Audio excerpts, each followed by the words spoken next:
Huwag kang magkakalat ng kasinungalingan. Huwag kang makikipagkayari sa masama na maging saksi kang sinungaling. Huwag kang susunod sa karamihan na gumawa ng masama, ni magbibigay patotoo man sa isang usap, na ang kiling ay sa karamihan upang sirain ang kahatulan. Ni huwag mo ring kikilingan ang dukha sa kanyang usap.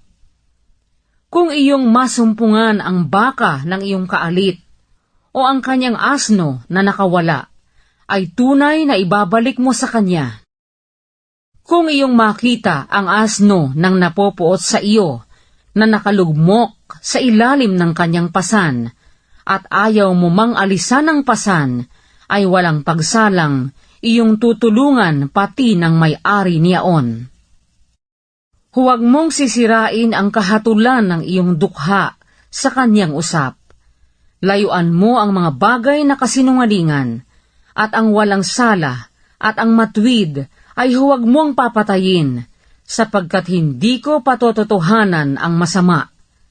At huwag kang tatanggap ng suhol, sapagkat ang suhol ay bumubulag sa mga may paningin at sinisira ang mga salita ng mga banal.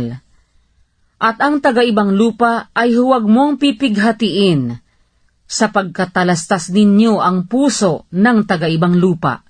Yamang kayo'y naging mga taga-ibang lupa sa lupain ng Ehipto. 6 na taong hahasikan mo ang iyong lupa, at aanihin mo ang bunga niyaon.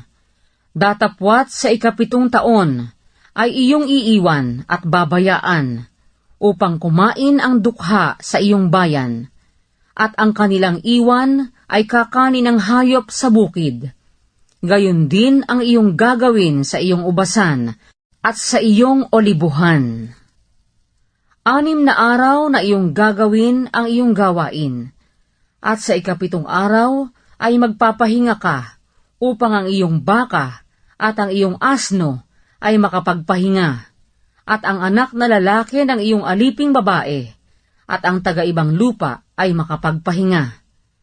At ang lahat ng mga bagay na aking sinabi sa inyo ay inyong ingatan, at huwag ninyong banggitin ang pangalan ng ibang Diyos o marinig man sa inyong bibig. Makaitlong magdidiwang ka ng pista sa akin sa bawat taon. Ang pista ng tinapay na walang libadura ay iyong ipagdiriwang. 7 araw nakakain ka ng tinapay na walang libadura, gaya ng iniutos ko sa iyo, sa takdang panahon, sa buwan ng Abib, sapagkat niyaon ka umalis sa Ehipto, at walang lalapit sa harap ko na walang dala. At ang pista ng pag-aani ng mga unang bunga ng iyong kapagalan, na iyong inihasik sa bukid, at ang pista ng pag-aani sa katapusan ng taon, ng pag-aani mo ng iyong kapagalan sa bukid. Makaitlo sa bawat taon na ang lahat na iyong mga lalaki ay haharap sa Panginoong Diyos. Huwag mong ihahandog ang dugo ng hain sa akin, nakasabay ng tinapay na may lebadura, o iiwan mo man ang taba ng aking pista sa buong magdamag hanggang sa kinaumagahan. Ang mga pinakauna ng mga unang bunga ng iyong lupa ay iyong ipapasok sa bahay ng Panginoon mong Diyos. Huwag mong lulutuin ang batang kambing sa gatas ng kanyang ina. Narito, aking sinusugo ang isang anghel sa unahan mo, upang ingatan ka sa daan, at upang dalhin ka sa dakong aking inihanda sa iyo. Mag-ingat kayo sa kanya, at dinggin ninyo ang kanyang tinig. Huwag ninyong mungkahiin siya, sapagkat hindi niya patatawarin ang inyong pagsalangsang, sapagkat ang aking pangalan ay nasa kanya. Datapwat kung didinggin mong lubos ang kanyang tinig, at gagawin mo ang lahat ng aking sinasalita, ay magiging kaaway nga ako ng iyong mga kaaway, at kaalit ng iyong mga kaalit.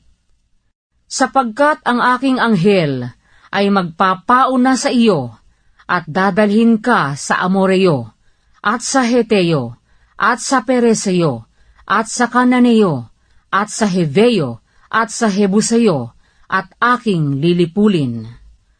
Huwag kang yuyukod sa kanilang mga Diyos, o maglilingkod man sa mga yaon, o gagawa man ng ayon sa kanilang mga gawa, kundi iyong iwawaksi at iyong pagpuputol-putulin ang kanilang mga haligi na pinakaalaala, at inyong paglilingkuran ang Panginoon inyong Diyos, at kanyang babasbasan ang iyong tinapay at ang iyong tubig, at aking aalisin ang sakit sa gitna mo.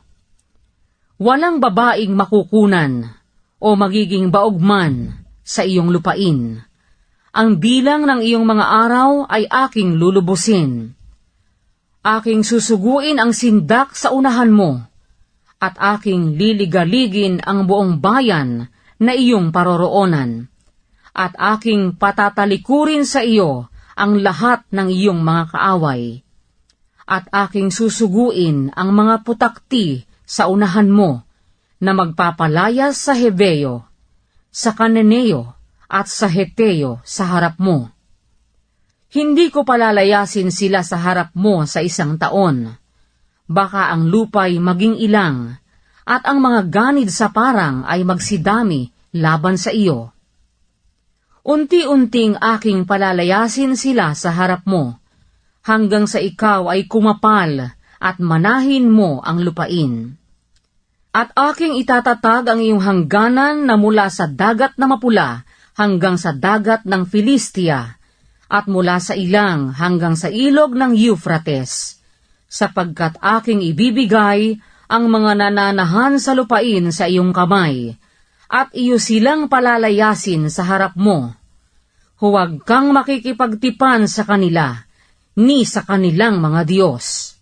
Sila'y hindi tatahan sa iyong lupain, baka papagkasalahin kanila laban sa akin, sapagkat kung ikaw ay maglingkod sa kanilang mga Diyos, ay tunay na magiging silo sa iyo.